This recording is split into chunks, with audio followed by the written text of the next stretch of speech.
আমি খুব প্রাউড যে বাংলালিংক আসার পরে কিন্তু আমরা যেটা দেখেছি যে মানে দামটা কমাতে পেরেছিলাম।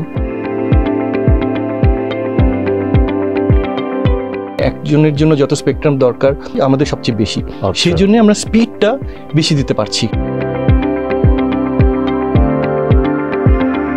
কর্পোরেট ট্যাক্স আমাদের হচ্ছে টোব্যাকোর মতন, মানে হুইচ ইজ আনবিলিভেবল। তো ট্যাক্স কিন্তু কমালে আমরা কিন্তু ইনভেস্টমেন্ট বাড়বে। ডিভ্যালুয়েশন হলো, টাকা ডিভ্যালুয়েশন, এটাতে কিন্তু আমাদের বড় একটা ইম্প্যাক্ট হয়েছে। 24 উইল বি ডিফিকাল্ট।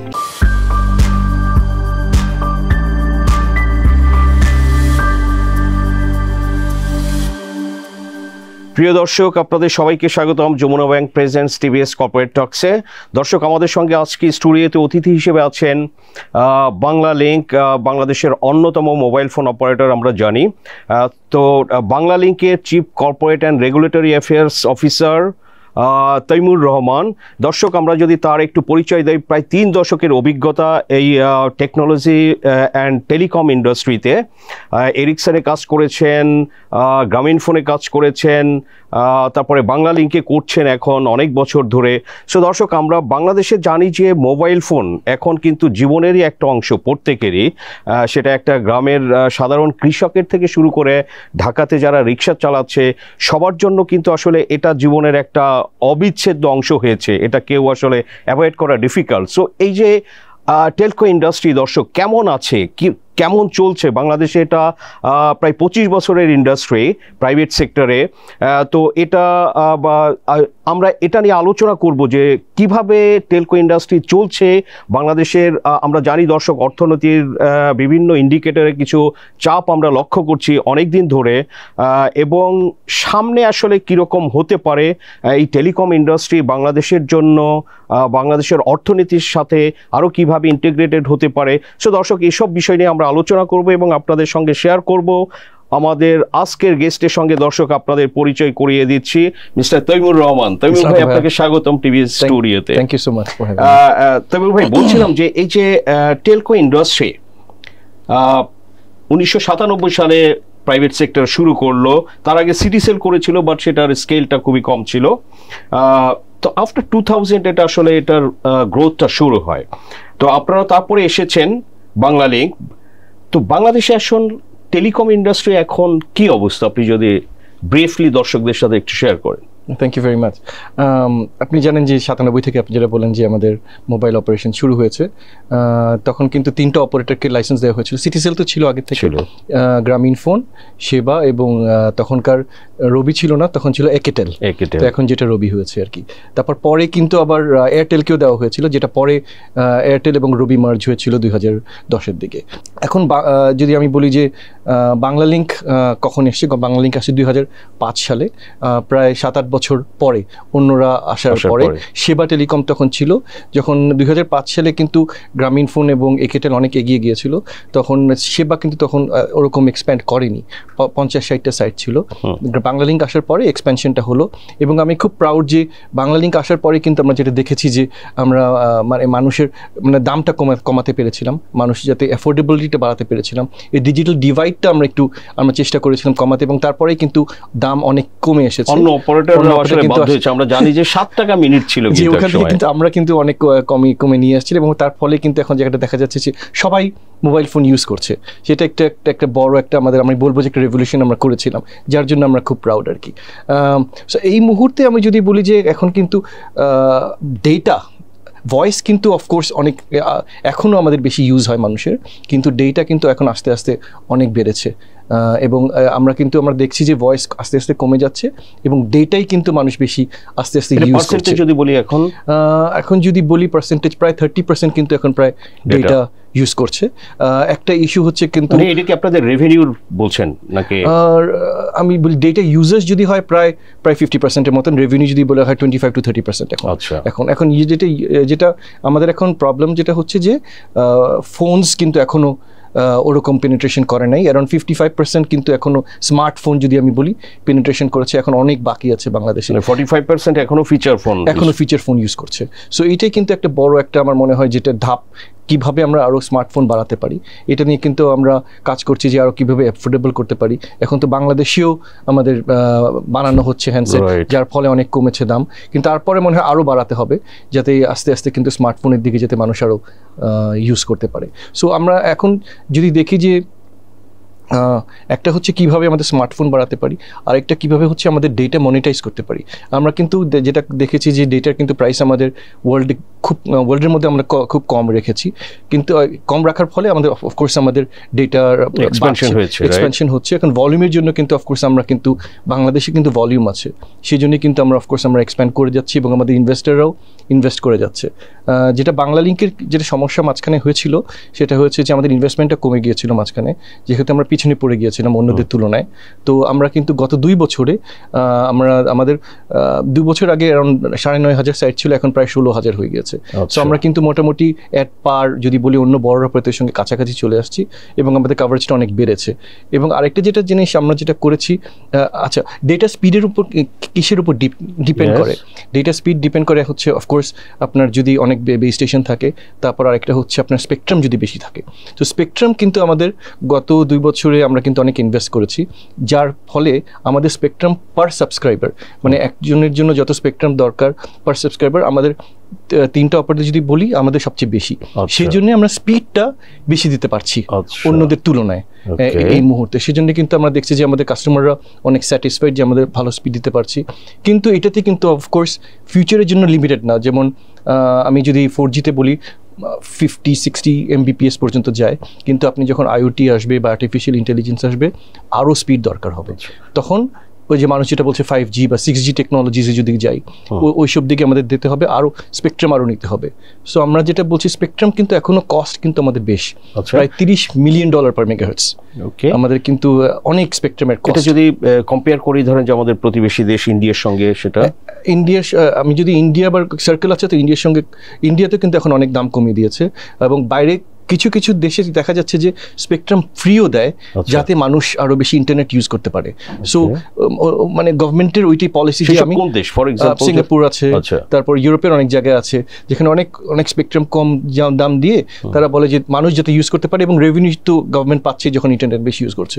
তো ওই দিকেও যদি আমরা চিন্তা করতে পারি, আমি শিওর যে সরকার এখন গত 1 বছর আগে কিন্তু আমাদের স্পেকট্রামের দামটা বেশ কমানো হয়েছে। ওই আমরা যে 2300 মেগাহার্টজ কিনলাম বেশ কমানো হয়েছে, প্রায় 3-4 গুণ কমিয়ে ফেলেছে। তো আমরা আশা করছি যে কত করেছে এখন, এটা প্রায় $8 থেকে $10 মিলিয়ন পার মেগাহার্টজ, এটা আগে $30 মিলিয়ন মেগাহার্টজ ছিল। তো এটা একটু কমিয়েছে। এখন আমরা আশা করছি সরকারের সঙ্গে যদি আরো কমাতে পারে আমরা আরো স্পেকট্রাম কিনতে পারবো যাতে আরো বেটার সার্ভিস দিতে পারি। কিন্তু আমি যেটা মনে করি যে আলটিমেটলি তো আমরা তো ওয়্যারলেস সার্ভিস দিই, ওয়্যারলেস মানে মোবাইলে, এটাতে সবসময় একটা লিমিটেশন থাকে স্পিডের, কারণ এটা কিন্তু মানে বাতাসে এবং এয়ারে যায়, অনেক মাঝে মাঝে কল ড্রপ হতে পারে, কারণ এটা মনে করেন কুয়াশা, যেমন এইবার যেমন শীতকাল, কুয়াশাতে কিন্তু আবার দেখা যায় যে মাঝে মাঝে কল ড্রপ হয়, কারণ ওই যে বাতাস যেহেতু এটা বাই এয়ার, সো এটা কিছু সামনে কিছু আসলে বা মনে করেন আরেক কোনো বিল্ডিং হয়ে গেল তখন দেখা যাচ্ছে আবার একটা প্রবলেম হয়ে যায়। সো আমরা আলটিমেটলি আমাদের we have to work together ল্যান্ডলাইনের সঙ্গে, ফাইবারের সঙ্গে, কেমন করে আমরা ফাইবারাইজেশন বাড়াতে পারি। এই মুহূর্তে কিন্তু আমরা অপারেটররা ফাইবার দিতে পারি না, আর আমরা ওয়্যার লাইনও দিতে পারি না, অন্যদের থেকে ভাড়া নিতে হয়। বা মনে করেন আমরা যেমন টেলিফোন বা ইন্টারনেট কিন্তু আমাদের ওয়্যারলেসই দিতে হয়, কিন্তু মনে করেন সিংটেল বা আপনার ইন্ডিয়াতে জিও, ওদের কিন্তু দুটাই আছে, মোবাইলও আছে এবং তাদের সাবস্ক্রিপশন ল্যান্ডলাইনও আছে। তো একটাই বিল দিতে হয়। সো মানুষ যেটা যদি বাসার জন্য তার ফাইবার আছে বা বাইরের জন্য তার মোবাইল আছে। সো এইরকমও যদি আমরা চিন্তা করতে পারি, মেবি আমাদের লাইসেন্সিং এখন বলছে আমরা করতে পারি না, কিন্তু আমরা মনে করি যদি পার্টনারশিপ করতে পারি, আমি যদি একটা IPTSP বা PSTN এর সঙ্গে আমি যদি BTCL এর সঙ্গে আমি পার্টনারশিপ করি বা কোনো IPTSP এর সঙ্গে পার্টনারশিপ করি, আমরা রেভিনিউ শেয়ারিং মডেলিংয়ে যাই, যে আমরা ঠিক আছে তোমার থেকে আমি ওয়্যারলেস নিলাম, তুমি আমার থেকে ওয়্যারলেস নিলে, এটার মাধ্যমে আমরা সবাই মিলে মনে করেন একটা সার্ভিস দিলাম, মানুষ বুঝতে পারবে না যে কোনখানে, বিল যাতে একটাই হয়। সো ওই দিকে আমার মনে হয় গেলে আস্তে আস্তে ওই দিকে যেতে হবে আমাদের। তো গুড আইডিয়া হতে পারে, কারণ BTCL তো আসলে ল্যান্ডলাইন এখন তো ওইরকম ডিমান্ডই নেই, কিন্তু BTCL আপনি দেখেন যদি ফাইবার যেহেতু আছে এবং তাদের ল্যান্ডলাইন কিন্তু আলটিমেটলি তারাই ল্যান্ডলাইনে বেস্ট স্পিড হয়। সো আমরা যদি একসঙ্গে করতে পারি, কারণ মানুষ তো এখন দেখবে যে একটা বিল পিটিসিএলের জন্য, একটা বিল মোবাইলের জন্য, একটা বিল ইন্টারনেটের জন্য, ইট ডাজন্ট ওয়ার্ক আউট। আমার মনে হয় সব মিলে যদি একসঙ্গে সবাই করতে পারে না, একটা পার্টনারশিপ থাকলো, কেউ জানলো না, কাস্টমার জানবে না যে পিছনে কি আছে।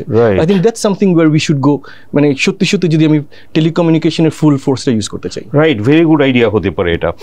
আপনি বলছিলেন যে কল ড্রপের বিষয়টা, কল ড্রপ নিয়ে আমরা অনেক সময় দেখি যে যারা মোবাইল ফোন ব্যবহারকারী তাদের থেকে এক ধরনের অভিযোগ থাকে যে সবার থেকে, এটা শুধু বাংলালিংক না সবার ক্ষেত্রে এটা বেশি হয়। টপ অপারেটর গ্রামীণ ফোন নিয়ে যেহেতু তাদের ইউজারও বেশি, কমপ্লেইনটা তাদেরও বেশি হয়। সো কল ড্রপের রেটটা কি বাংলাদেশে বেশি? আমি যদি বলি, আপনি বাইরে যদি যান, যে কল ড্রপ কিন্তু সব জায়গায় হয়। একটা যেটা বললাম, কল ড্রপ কিন্তু ডিপেন্ড করে আপনার বেস স্টেশনের উপরে, কয়টা বেস স্টেশন আছে। কারণ কল ড্রপ কখন হয়, একটা বেস স্টেশন থেকে আরেকটা বেস স্টেশন যখন যাচ্ছে, মাঝখানে কিছু ইন্টারফিয়ারেন্স বা মাঝখানে হঠাৎ করে কোনো বেস স্টেশন নাই, কাভারেজ নাই, তখন কল ড্রপ হয়ে যায়। অথবা আপনার মনে করেন ট্রান্সমিশনে কোনো সমস্যা হলো। আবার ট্রান্সমিশন কিন্তু আমাদের না, ট্রান্সমিশন আমাদের আবার অন্য আরেকটা লাইসেন্সি থেকে নিতে হয়, এনটিটিএন থেকে নিতে হয়, ওইখানে কিন্তু আমাদের আবার কন্ট্রোল থাকে না। কিন্তু আমি বলবো যে ওয়্যারলেস থাকলে কল ড্রপ হবেই, এটা nobody can do anything about it. কিন্তু আমরা কিভাবে কমাতে পারি, একটা হচ্ছে মোর স্পেকট্রামে যেটা বললাম, যদি আমাদের আর একটু কস্ট এফেক্টিভ হতে পারে, আমরা অফকোর্স আরও স্পেকট্রাম নিব। এবং এই স্পেকট্রাম নিলে ক্যাপাসিটিটা বেশি থাকে।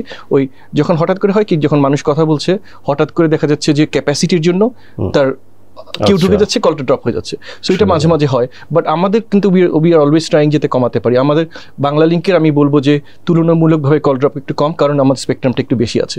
কিন্তু অফকোর্স যেহেতু আমার সাবস্ক্রাইবার বাড়ছে, ওইটাও আস্তে আস্তে আমাদের কিভাবে বাড়াতে হবে এবং কিভাবে একই কোয়ালিটি রাখতে পারি, এটার উপর আমাদের কাজ করতে হবে। আপনি ডেটা কস্ট নিয়ে বলছিলেন যে বাংলাদেশে এটা ওয়ান অফ দ্য লোয়েস্ট। জি, এটা অনেক সময় আসলে দর্শকরা জানতে চায়। জি, আবার এটা বলে যে বাংলাদেশে ডেটা কস্ট হাই, কেউ যারা বাইরে ফ্রিকোয়েন্ট ভিজিট করে, সো তাদের থেকে আমি এটা শুনে থাকি আমরা।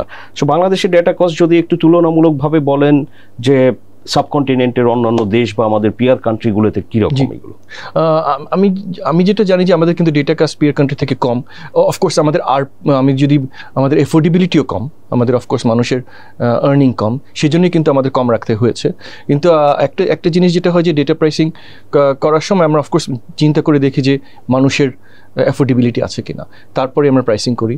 কিন্তু মানুষ কিন্তু এখন রাইট না, আমি যেটা দেখছি যে ওদের কস্টের কিন্তু এত বেশি ইস্যু নাই, কোয়ালিটির উপর কিন্তু আরও বেশি চাহিদা, যেটা আমরা দেখেছি।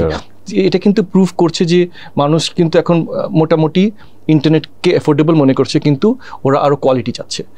এইটাতেই কিন্তু আমরা এখন কনসেন্ট্রেট করতে হবে যে প্রাইস মানে যদি আমি একটু স্থিতিশীল রাখি, বা যদি আমার কোয়ালিটির জন্য আমি একটু বেটার করি, আমার মনে হয় মানুষ প্রাইসের জন্য এত সেন্সিটিভ না, যেটা আমি দেখছি। কারণ এখন কিন্তু data is a part of, আমি বলবো যে দৈনন্দিন একটা জিনিস, মানে তাদের লাগবেই। আমি যে কেউ মানে যারই দরকার তাদের কিন্তু এখন ডেটা কিন্তু সবারই এখন নেসেসিটি। আমি আরেকটা জিনিস বলবো যে আমরা যে এখন অফকোর্স আমরা যে ইন্টারনেট দিচ্ছি, এটা কিন্তু আমাদেরও একটা রেসপন্সিবিলিটি আছে যাতে সেফ ইন্টারনেট হয়। কারণ এখন কিন্তু ইন্টারনেটে অনেক কিছুই আপনি গুজবও হয়, উল্টাপাল্টা মানুষও অনেক কিছু দেখতে পারে প্রচুর। তা এখন এবং সেটাতে কিন্তু সোসাইটিতে এফেক্ট হচ্ছে। আমরা কিন্তু এখন বুঝতে পারছি আমাদের ছেলেমেয়েরা আছে। সো এটা কিন্তু আমাদের বাংলালিংকের আরেকটা জিনিস যে how can we give safe internet এবং how can we protect the society. এইটা আমার মনে হয় সরকারের সঙ্গে আমরাও we are very eager to work, যে এটা কিভাবে আমরা আরও সেফ রাখতে পারি। কারণ যদি আপনি দেখেন, যদি সেফ না হয়, আমাদের সোসাইটি যদি খারাপ হয়ে যায়, আমাদের জন্যই খারাপ হবে। So this is another thing, যে আমার যেটা মনে করি এই নেক্সট 4-5 ইয়ার্সে আমাদের উই হ্যাভ টু থিঙ্ক যে how the whole system can work together, যে আমরা একটু অফকোর্স আমরা সার্ভিস দিব, কিন্তু সেফ সার্ভিস, এবং যাতে আমাদের মানুষ যাতে সেফ থাকতে পারে। একটা জিনিস আই উড রিয়েলি, আমি যেটা খুব তারিফ করব সরকারের জন্য, যে আমাদের বায়োমেট্রিক ভেরিফিকেশন, এটা যখন আগে ছিল না, অনেক কিন্তু আপনার মানুষ উল্টাপাল্টা সিম নিত। এটা কিন্তু করে আমি কিন্তু দেখেছি যে এখন যাই হোক, আপনি কিন্তু বুঝতে পারবেন যে কে নিয়েছে, ডিটেক্ট করা যাবে। এটা কিন্তু একটা বড় একটা, this is a very good example যে সেফটিটা কিভাবে বাড়ানো হয়েছে। সিমিলারলি আই থিঙ্ক সবাই মিলে আমাদের কাজ করতে হবে কিভাবে ইন্টারনেটকে আরো সেফ করতে পারি। রাইট। এই যে যেটা আমরা শুরুতে একটু বলছিলাম আমি, যে অর্থনীতিতে আমাদের বিভিন্ন ইন্ডিকেটর আমরা দেখছি যে প্রেশারের মধ্যে আছে। ইনফ্লেশন ইজ ভেরি হাই, গত 1.5 বছর ধরে বলা যেতে পারে। সো মোবাইল ফোনও তো যেটা বলছিলাম যে part and parcel of everyday life, এটা হয়তো না খেয়ে থাকা যেতে পারে, কিন্তু ফোন ছাড়া এখন একটা লোকের পক্ষে চলা ডিফিকাল্ট। তো আপনার এই যে ইনফ্লেশনের যে চাপ, সেটা কি আপনাদের ইউজারদের কি সেটা কোনো রিফ্লেকশন আপনারা দেখছেন? অ্যাকচুয়ালি আমরা আবার লিস্টেড কোম্পানি তো নিউ ইয়র্কে, তো আমরা কিন্তু এখন আমি আমার রেভিনিউ বলতে পারবো না, কিন্তু what we are seeing Q4 থেকে এবং এন্ড অফ Q3 2023 থেকে আমরা দেখছি কিন্তু আমার ইউজেজ কমে যাচ্ছে। আমার মানে ইনফ্লেশনের চাপে অফকোর্স মানুষের খাদ্য is more important then phone or data.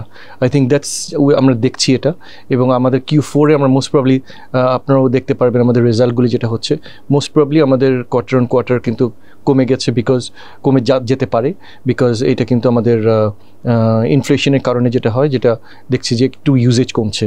এটা কিন্তু আমাদের সব মোটামুটি সবই একটা এফেক্ট হচ্ছে আমাদের Q4-এ একটু গিয়ে হিট হচ্ছে আর কি।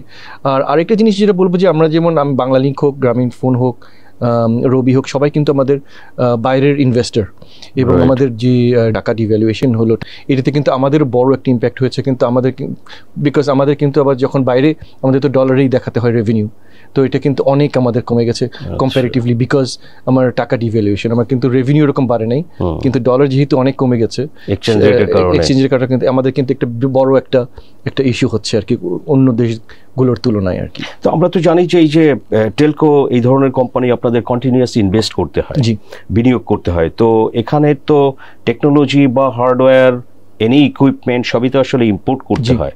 এই যে বাংলাদেশে তো ডলারের উপর একটা প্রেশার, এক্সচেঞ্জ রেট যেটা বলছিলেন 185-86 থেকে সেটা এখন 110 বা তার থেকে বেশি, সেটাও কি আপনাদের বিজনেসে কি কোনো ধরনের ইম্প্যাক্ট পড়ছে? অ্যাবসলিউটলি, কারণ আপনি এগেইন আমরা কিন্তু টাকায় রেভিনিউ পাচ্ছি, ডলারে না, কিন্তু আমাদের ইকুইপমেন্ট কিনতে হয় ডলারে। সো এখানে কিন্তু আমি একটা জিনিস মনে করি যে সরকারের কিন্তু আরেকটা বিবেচনা যদি করে দেখতে পারে, একটা জিনিস বলা হয় অ্যাক্টিভ শেয়ারিং, সেটা হচ্ছে আমি যদি আমার আরেকটা অপারেটর গ্রামীণ ফোন থাকে বা রবি থাকে, আমরা কিন্তু একই ইকুইপমেন্ট শেয়ার করতে পারি ইনস্টেড অফ ইম্পোর্টিং ইকুইপমেন্ট। তো সেই ক্ষেত্রে মনে করেন ওদের প্রায় গ্রামীণ ফোনের যদি 20,000 সাইট থাকে, আমাদের 16,000, রবির 18,000, প্রায় এরকম যদি সবার সাইট থাকে এবং সবাই যদি আমরা শেয়ার করতে পারি, আপনি দেখেন কিভাবে কাভারেজটা বেড়ে যাবে। সো এইটা আমি অলরেডি, সেটা কি রেস্ট্রিকশন আছে এই মুহূর্তে অ্যাক্টিভ শেয়ারিং অ্যালাউড না রেগুলেটরি অনুযায়ী। বাট আমাদের আপনি জানেন নতুন মন্ত্রী মহোদয় এসেছেন, তো ওনার সঙ্গে আমাদের আছে কথা হচ্ছিল যে কিভাবে ওনাদেরও একটা ফোকাস হচ্ছে কিভাবে ডলারের উপর আমাদের চাপ কমানো যায়। So this could B a very good opportunity আমাদের, কিভাবে আমরা সব এটাকে বলে অ্যাক্টিভ শেয়ারিং অফ ইকুইপমেন্ট, কিভাবে এটা করে আমরা সবার নিজেদের মধ্যে শেয়ার করলাম। একটা ফর এক্সাম্পল ইনডোর বিটিএস এর কথা বলি, এখন কিন্তু আউটডোর মোটামুটি কভার আছে, কিন্তু মানুষের কমপ্লেন হচ্ছে ঘরের ভিতর নাই কাভারেজ। এটা কিন্তু একটা বড় ইস্যু অনেক বিল্ডিং এ, অনেক অফিসে। তো দেখা যাচ্ছে যে একটা বা দুইটা অপারেটরের তাদের ইনডোর বিটিএস আছে। এটা কিন্তু ওয়ার্ল্ডের সব জায়গায় শেয়ার্ড। মনে করেন একজন যদি বিল্ড করে সবাই শেয়ার করতে পারবে, এবং অফকোর্স কমার্শিয়াল বেসিসে। তো আমি যেটা মনে করি যে এইটাও কিন্তু আমার মনে হয় রেগুলেটরকে এটা সবাইকে বলা যায়, যে কোনো বিটিএস যদি বিল্ডিংয়ে থাকে সবাই যাতে শেয়ার করতে পারে। এটা কিন্তু হলে আপনার ইনডোর কাভারেজটা অনেক বেটার হবে। এটাও কিন্তু আমার মনে হয় যেটা এই নতুন সরকার যারা আসছে এটা থেকে যদি বিবেচনা করতে পারে খুব ভালো হবে, ইনডোর কাভারেজটার সঙ্গে সঙ্গে আমাদের কোয়ালিটিটা বেটার করার জন্য। রাইট, আমরাও আশা করি যে এটা তো গুড আইডিয়া, এটা তো সবার জন্য ভালো, সরকারের জন্য ভালো, দেশের জন্য ভালো, ব্যবহারকারীর জন্য ভালো। তবে ভাই, এই যে মোবাইল ফাইন্যান্সিয়াল সার্ভিসেস MFS, আমরা যদি দেখি যে গত এক দশকে বাংলাদেশে আসলে এখানে অনেকটা রেভলিউশন হয়েছে। যে একসময় আসলে এই সেন্ডিং অ্যান্ড রিসিভিং মানি এগুলো খুব ডিফিকাল্ট ছিল। একটা গার্মেন্ট ওয়ার্কারের এই টাকাগুলো অনেক সময় পাঠানোর জন্য যেতে হতো বাড়িতে। সো সব কিছু লাইফ হ্যাজ বিকাম ইজি অনেক ক্ষেত্রে। তো এটা তো ব্যাংক লেড মডেল বাংলাদেশে চলছে। টেলকোরা ইন্টারেস্টেড ছিল, বাট সেটা অ্যালাউ করা হয়নি সেন্ট্রাল ব্যাংক থেকে, আমরা দেখেছি। বাট এই যে টেলিকম কোম্পানিগুলো, অপারেটর, তারা কিভাবে আসলে MFS এর সাথে আরও বেশি এনগেজ হতে পারে, বা সেটা দেশের অর্থনীতিতে সেটা পজিটিভলি ইম্প্যাক্ট ফেলতে পারে, যেটা বলছিলেন যে active sharing of equipment. So এভাবে কি আপনার এই যে মোবাইল ফাইন্যান্সিয়াল সার্ভিসেসের সঙ্গেও টেলিকম কোম্পানিগুলোর এনগেজ হওয়ার সুযোগ আছে? অ্যাবসলিউটলি। আপনি জানেন যে অ্যাকচুয়ালি মোবাইল ফাইন্যান্সিয়াল সার্ভিস যারা এখন দিচ্ছে দুটো কোম্পানি রাইট নাও, ওরা আমাদের উপরেই রাইড করছে এবং আমাদের কাস্টমার বেসকে কিন্তু তারা ইউজ করছে। সো আমরা যেটা মনে করি, আমরা যদি আরও কোলাবোরেশন করতে পারি একসঙ্গে, যে আরও কীভাবে আমরা সহজ করতে পারি এমএফএসকে। আরেকটা জিনিস আমি যেটা বলবো যে এমএফএস এই যারা ইউজ করছে, এটা কিন্তু বাংলাদেশের একটা বড় ইস্যু কিন্তু ট্যাক্স ব্র্যাকেট। আমাদের কিন্তু এখনও কিন্তু ট্যাক্স ব্র্যাকেটটা খুব কম। আপনি চিন্তা করে দেখেন, যারা মোবাইল ইউজ করছে তাদেরকে যদি ট্যাক্স ব্র্যাকেটে আসা যেত, প্রায় 100% আপনার ট্যাক্স ব্র্যাকেটে এদেরকে নিয়ে আসা যেত। ওইটাতে আমরা কীভাবে কাজ করতে পারি একসঙ্গে, যারা মোবাইল সাবস্ক্রাইবার তারা যদি ট্যাক্স ব্র্যাকেটে আসতে পারতো, তাহলে কিন্তু গভর্নমেন্টের ট্যাক্স কিন্তু অনেক অনেক বেশি হতো এবং কিছু সেক্টরকে না ডিপেন্ড করে সবার উপর যেটা সেক্টর করা যেত। আমি যেটা মনে করি যে মোবাইল ফাইন্যান্সিয়াল সার্ভিস, আমরাও চেয়েছিলাম আমাদের, কারণ আমরা জানি যে আমাদের বেসটা অনেক আছে, মানে মোবাইল সাবস্ক্রাইবার অনেক বড় বেস। আমরা যদি মোবাইল ফাইন্যান্সিয়াল সার্ভিস পেতাম, অফকোর্স অনেক তাড়াতাড়ি এই এক্সপিরিয়েন্সটা কিন্তু সবাই পেতে পারতো। কিন্তু এখন যেহেতু পাইনি, ইটস ফাইন। আমরা এখন উই আর সিইং যে আমরা কীভাবে কোলাবোরেশন করতে পারি। তবুও আমাদের রিকোয়েস্ট থাকবে, যদি আমরা এখন যেমন আমরা কিছুই করতে পারি না এমএফএস এর সঙ্গে, আমরা যদি কিছু পার্সেন্টেজও পারতাম, যে ঠিক আছে 40% বা 50% মোবাইল অপারেটর থাকতো, 50% আরেকটা অর্গানাইজেশন থাকতো, ওই ক্ষেত্রেও কিন্তু আমাদের কিন্তু অনেক বেশি আরও স্কোপ থাকতো একসঙ্গে কাজ করার জন্য। সো আমি আশা করছি যে এটা বাড়াবার জন্য মোবাইল ফাইন্যান্সিয়াল সার্ভিসেস, আমাদের যেমন বিভিন্ন দেশে আছে, আমাদের যে অন্য অপারেটররা আছে আমাদের গ্রুপে, তারা কিন্তু খুব ভালো করছে মোবাইল ফাইন্যান্সিয়াল সার্ভিস দিয়ে তারা, এবং তাদের কিন্তু হিউজ রিচ। ওইটা যদি আমরা এখন এখানেও কপি করতে পারতাম, this would have been really good. But এই মুহূর্তে আমরা মনে করি যে আরও কীভাবে কোলাবোরেশন, আরও কীভাবে করা যায় এমএফএস কোম্পানিদের সঙ্গে, that's where we want to go. আপনারা তো ডিজিটাল ব্যাংকের লাইসেন্স চেয়েছিলেন, যদিও সেটা আপাতত দেয়নি বাংলাদেশ ব্যাংক, বাট চেয়েছিলেন। এটা তো আসলে এক ধরনের ব্যাংকিংয়ে। জি। সো টেলিকম অপারেটর হিসেবে আসলে আপনারা কি করতে চেয়েছিলেন, বা আপনারা মনে করেন যে এখানে আপনাদের কন্ট্রিবিউট করা সম্ভব? ওই যেটা বললাম যে আমাদের কিন্তু এখন আমাদের প্রায় 4.5 কোটি সাবস্ক্রাইবার, এবং আমরা যদি ডিজিটাল ব্যাংকিংয়ের লাইসেন্স পেতাম, আমাদের প্রায় 3-4 কোটি সাবস্ক্রাইবার অলরেডি ডিজিটাল ব্যাংকে ইনকর্পোরেট হতে পারতো। সো সেই জন্যই আমরা, এবং তাদের কিন্তু ইনফ্যাক্ট আমরা যে ডেইলি যে তারা টপ আপ করে, ইনফ্যাক্ট তারা কিন্তু আমাদের সঙ্গেই ডেইলি আমাদের ইন্টারাকশন আছে। তো তাদেরকে যদি আমরা অন টপ অফ দ্যাট আমরা ডিজিটাল ব্যাংকিং ফ্যাসিলিটি দিতে পারতাম, এটা কিন্তু অনেক আরও সিনার্জি বাড়তো। যেই জন্যে কিন্তু অন্য দেশে কিন্তু অনেক দেশে দেখা যাচ্ছে যে মোবাইল অপারেটরদের কিন্তু ডিজিটাল ব্যাংকিং লাইসেন্স দেওয়া হয়। সেই জন্যই আমরা মনে করেছিলাম যে এবার আমরাও অ্যাপ্লাই করতে পারি। এই ফর দি ফার্স্ট টাইম কিন্তু আমরা এখন দেখছি যে বাংলাদেশ ব্যাংক কিন্তু আমাদের পারমিশন দিল যে হ্যাঁ, মোবাইল অপারেটররাও কিন্তু ডিজিটাল ব্যাংকিংয়ে আসতে পারবে। আগে কিন্তু এমএফএস ছিলই না। So this is a good step. কিন্তু তারপর যেটা আমরা দেখেছি যে কিছু রেগুলেশন, ব্যাংকিং রেগুলেশন আছে, যেখানে দেখা যাচ্ছে যে 10%-এর বেশি একটা শেয়ার হোল্ডার থাকতে পারবে না। সো এখানে আমরা যেটা দেখলাম যে যদি আমরা যদি এখানে যাই, সো দেখা যাবে আমার শুধু 10% থাকবে এবং 90% অন্য কারোর সঙ্গে করতে হবে। সো ওইখানে তো আবার ইস্যু হয়ে যায় যে কন্ট্রোলিংটা কীভাবে হবে। দ্যাটস ওয়াই মানে এই মুহূর্তে ইস্যুটা আছে। বাট আমার যেটা মনে হচ্ছে যে সরকার যেহেতু এখন দেখেছে যে ডিজিটাল ব্যাংকিংয়ে, মোবাইল ফাইন্যান্সিয়াল সার্ভিসেসে অপারেটরদের আসা উচিত, আই থিঙ্ক কিছু চেঞ্জ আমরা আশা করছি। রাইট। পার ক্যাপিটা যদি আমরা ধরেন যে ইন টার্মস অফ মানে টাকার ক্ষেত্রে ধরি, যে আমাদের এখানে পার ক্যাপিটা মোবাইল ফোনে খরচ কি আমাদের তুলনামূলক দেশগুলো থেকে কি বাংলাদেশে কম, নাকি সেটার আসলে কীরকম?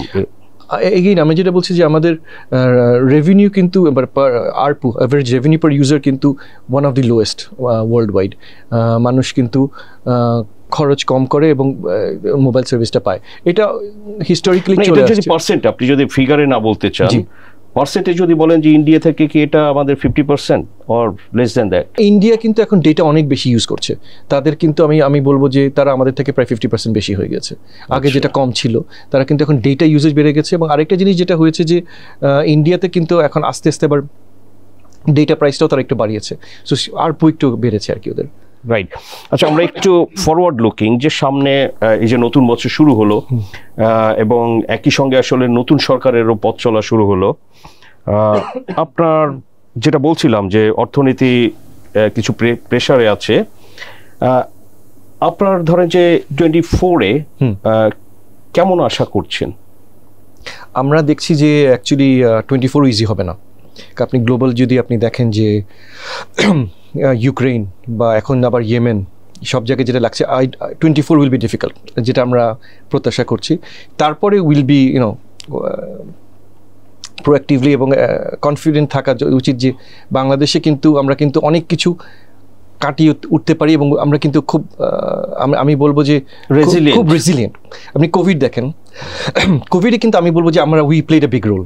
মানে আমরা অপারেটর যদি না থাকতো ভ্যাকসিন কিন্তু সব জায়গায় এত তাড়াতাড়ি যেতে পারতাম। আমরা কিন্তু উই রিয়েলি হ্যাপি যে আমরা we could play a big part. মানে আমাদের মেসেজ গিয়েছে আমাদের থেকে, এবং আমরা কিন্তু কোনো সময় কোভিডে কিন্তু আমাদের সার্ভিস কোনো সময় ডাউন হয় নাই।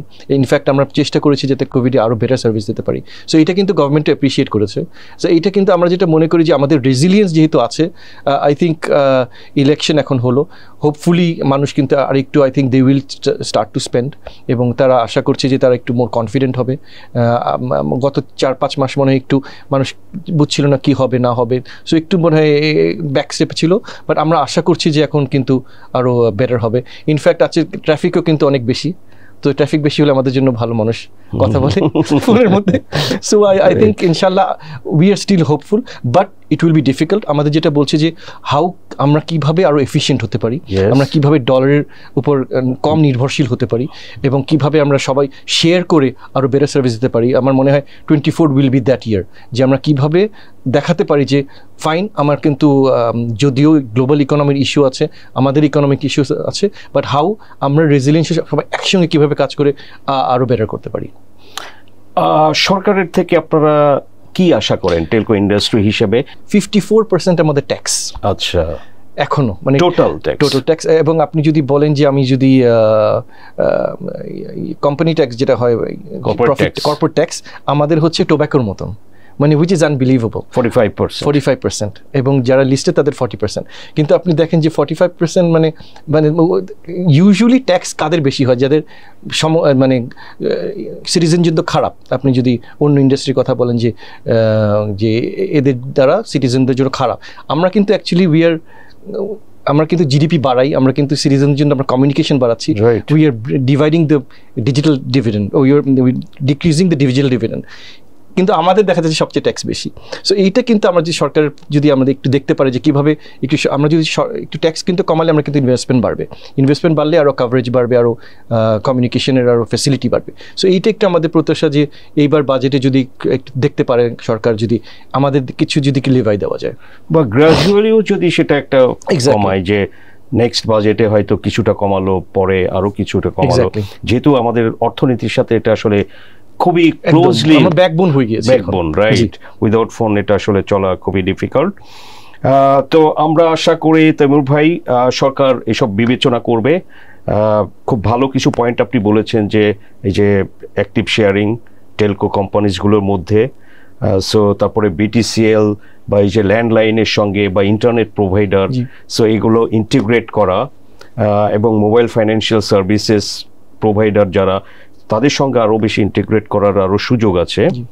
সো তৈমুর ভাই, আপনাকে অসংখ্য ধন্যবাদ টিবিএস স্টুডিওতে সময় দেওয়ার জন্য। থ্যাংক ইউ ভেরি মাচ ভাই। দর্শক, আপনাদের সবাইকে ধন্যবাদ।